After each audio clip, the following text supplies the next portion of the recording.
हवन करने की बहुत जगह हो सकती हैं, मंदिरों में चले जाइए, आप अपने घर में कुंड बनवा लीजिए, वहाँ कर लीजिए, कि जरूरी कि मस्जिद के सामने ही करेंगे।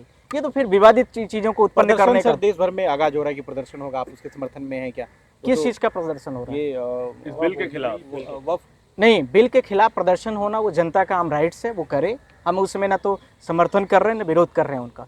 हम सिर्फ आपके माध्यम से इतना कहना चाहते हैं, जो इलीगलिटीज लगती है एज ए लॉयर, उस चीज़ को मैं लीगलिटीज़ को चैलेंज करूंगा। और वो लीगलिटीज़ हमारे कंसर्न में आ गई है कि इनको अपीलेंट कोर्ट में जाने का पावर क्यों खत्म किया गया है। पता नहीं कैसे भारत देश की प्रथम वो आईएएस बनते हैं, पूरा कॉन्स्टिट्यूशन का एक पेपर होता है, उनको तो खुद भी डायरेक्ट देखना चाहिए कि बिना अपीलेंट कोर्ट के कोई भी ड्राफ्टिंग, कोई भी बिल, कोई भी एक्ट हो ही नहीं सकता है। ये भारत देश का प्रोविजन, भारत देश में रहते हो आप, डेमोक्रेसी में रहते हो। ये पार्लियामेंट में ताला, ये सुप्रीम कोर्ट में ताला नहीं लग जाएगा? हाई कोर्ट काहे के लिए बैठे हुए हैं, उनमें लॉक लगा दो। फिर क्या मतलब इन सारी चीजों का? फिर अपीलेंट कोर्ट ज्यादा नहीं रहेगी तो आपका मतलब क्या है, कंसर्न क्या है? यदि वो उसको 14 दिन के बाद में उसको अपनी सिग्नेचर करके उसको पेश कर देते हैं तो उसी दिन से वो गजट में आकर के रेगुलेट होकर के एक्ट बन जाएगा।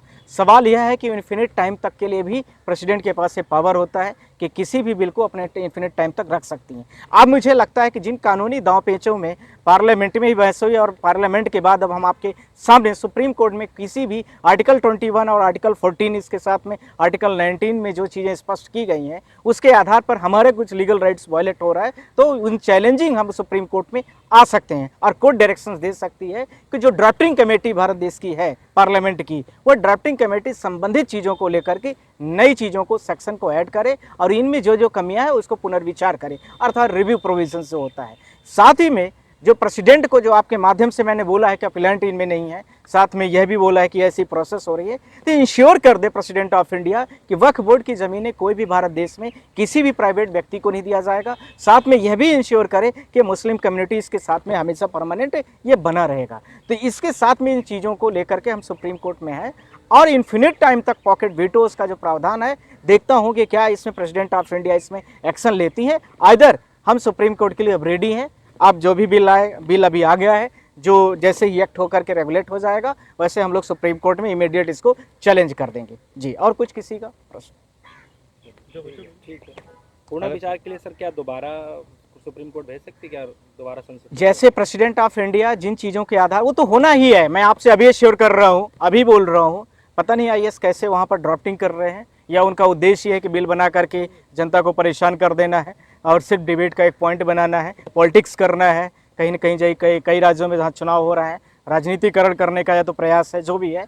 पता नहीं कैसे भारत देश की प्रथम वो आईएएस बनते हैं, पूरा कॉन्स्टिट्यूशन का एक पेपर होता है, उनको तो खुद भी डायरेक्ट देखना चाहिए कि बिना अपीलेंट कोर्ट के कोई भी ड्राफ्टिंग, कोई भी बिल, कोई भी एक्ट हो ही नहीं सकता है। ये भारत देश का प्रोविजन, भारत देश में रहते हो आप, डेमोक्रेसी में रहते हो। ये पार्लियामेंट में ताला, ये सुप्रीम कोर्ट में ताला नहीं लग जाएगा? हाई कोर्ट काहे के लिए बैठे हुए हैं, उनमें लॉक लगा दो। फिर क्या मतलब इन सारी चीज़ों का? फिर अपीलेंट कोर्ट ज़्यादा नहीं रहेगी तो आपका मतलब क्या है, कंसर्न क्या है? सुप्रीम कोर्ट आपको लोअर अदालत में भी तो भेज सकता है। पहले आपको प्रोविजन को पढ़ना चाहिए। लोअर अदालत में कैसे भेजेगा? आपको खुद पता चाहिए। मैं जो पार्लियामेंट में बिल और एक्ट जो पास किए जाते हैं, जो बिल आते हैं, और प्रेसिडेंट ऑफ इंडिया जब उसमें सिग्नेचर करता है तो सीधे सुप्रीम कोर्ट आता है, लोअर कोर्ट में नहीं जाता है। करेक्ट, लोअर कोर्ट में आप कहाँ से जाओगे? लोअर कोर्ट में तो उसमें है ही नहीं जी। संभल जामा मस्जिद के बाहर जो है कुछ लोग हवन करने पहुंचे, इस तरीके की स्थिति पैदा हो रही है, जिसकी सुरक्षा और सारी चीजें लगाने के बाद क्यों हो रहा है, आपको क्या लग रहा है? देखिए, ये मुद्दा तो अभी जो मैं बात करने जा रहा था वक्फ बोर्ड से रिलेटेड था। आपका मुद्दा वक्फ बोर्ड से ही रिलेटेड है, सुरक्षा है और इस तरीके की। क्या वो वक्फ बोर्ड का रिलेशन है उससे? मतलब इसी के प्रॉपर्टी जो है वो वक्फ बोर्ड का है, ये कहना चाहते अच्छा, वक्फ बोर्ड की प्रॉपर्टी आप ही कहना चाहते हैं? देखिए, इनके रिएक्शन आया है लोगों का, बिल पास होने पे खुश होके वो जाके हवन कर रहे हैं वक्फ की प्रॉपर्टी। देखिए व्यक्ति का स्वतंत्रता का जो अधिकार है, कोई भी व्यक्ति कहीं भी जा करके जाए, अपना हवन करे, पूजा पाठ करे, उससे कोई लेना देना नहीं है, न तो हमारा इंटरेस्ट है उसमें कोई। हमारा इंटरेस्ट दो चीज़ों में, पार्लियामेंट के पास पावर है, कोई एक्ट बनाए, नियम को बनाए, बिल को लाए, प्रपोज करे।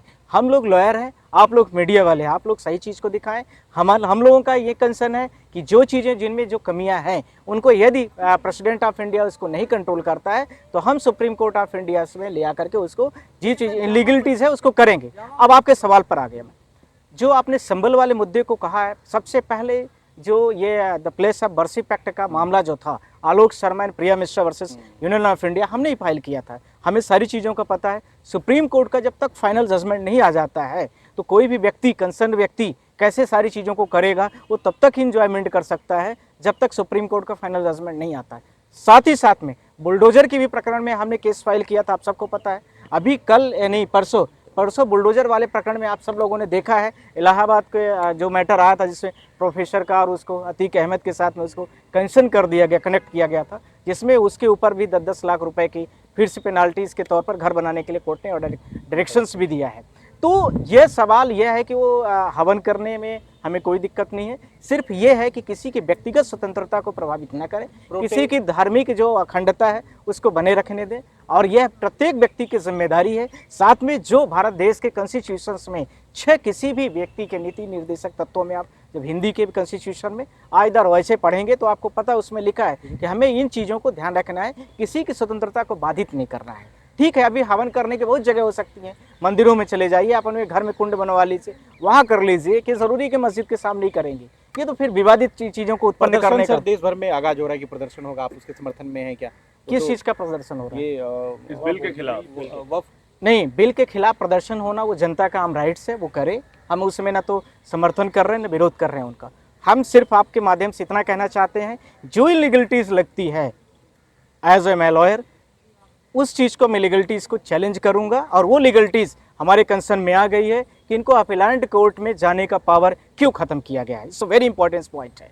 और इसके साथ में जो मैंने आपसे बोला है कि वक्फ बोर्ड में पहले से भी बोर्ड बना हुआ है, और उसके साथ में मैंने आपको पहले से भी समझाया है, सारी चीज़ें जब पहले से निर्मित हैं तो इनको क्या नया ऐसा लगा कि इन्होंने इस सारी चीज़ों को डाइल्यूट करने की कोशिश किया, और पूरे भारत देश में इस तरह के बिल लाने के लिए उन्होंने कोशिश किया। हमने आप लोगों के माध्यम से इसलिए इस प्रस्ताव को रखा है कि पार्लियामेंट के दोनों सदनों में, राज्यसभा और लोकसभा में, दोनों में क्रमशः यह बिल पास हो चुका है। अब आप लोगों के सामने जो चीज़ें हैं वो नहीं हुई थी, इसलिए मैंने आपके माध्यम से आज पूरे भारत देश के लोगों को और साथ में पूरे मीडिया के माध्यम से पूरी जनता को मैं बता देना चाहता हूं कि जो कमियां मुझे लगी है उसमें हम वक्फ बोर्ड के जितने 32 वक्फ बोर्ड हैं भारत देश के, वो सारे लोग मेरे लगभग बहुत सारे लोग कंसर्न में आ गए हैं। इसमें हम कल से बात कर रहे हैं, पर ये पार्लियामेंट अभी इन्फिनिट टाइम तक पॉकेट वेटोज हो, प्रेसिडेंट ऑफ इंडिया के पास पावर है, अभी उनके जेब में है। वो जैसे ही सिग्नेचर करके आएगा, ड्राफ्ट मतलब जो ड्राफ्ट हुआ है बिल, और उसमें जो हमें कमियां लगी हैं उसमें यदि वो अमेंड करने के लिए डायरेक्ट कर देते हैं ड्राफ्टिंग कमेटी को कि आप दोबारा इसको फिर से कुछ इसमें संशोधन करिए, अपीलेंट लाइए, तो फिर सारी चीज़ें अलग ग्रेवियांस होंगे, फिर हम दूसरी चीज़ों पर बात करेंगे। पर जो कमियां हैं ड्राफ्टिंग में, उसको हम सुप्रीम कोर्ट से डायरेक्शंस के लिए बोलेंगे कि इन बिलों में ये कमियां हैं, इस एक्ट में अभी कमियां आ गई हैं जो जनता के सामने व्यवधान बहुत बड़े लेवल पर उत्पन्न कर रही है। साथ ही जो जनता के मूल अधिकार और कानूनी अधिकार हैं, जो और विभिन्न प्रकार के अधिकार हैं, उनका ये पूरी तरीके से हनन कर रहा है। इसलिए इस बिल को दोबारा डायरेक्शंस दिया जाए कि इसको रीड्राफ्ट किया जाए, रिकंसिडरेशन किया जाए, और इसके साथ में जो विभिन्न चीज़ें हैं उनमें क्या क्या है सारी चीज़ें उस पर भी आए। ठीक है, थैंक यू।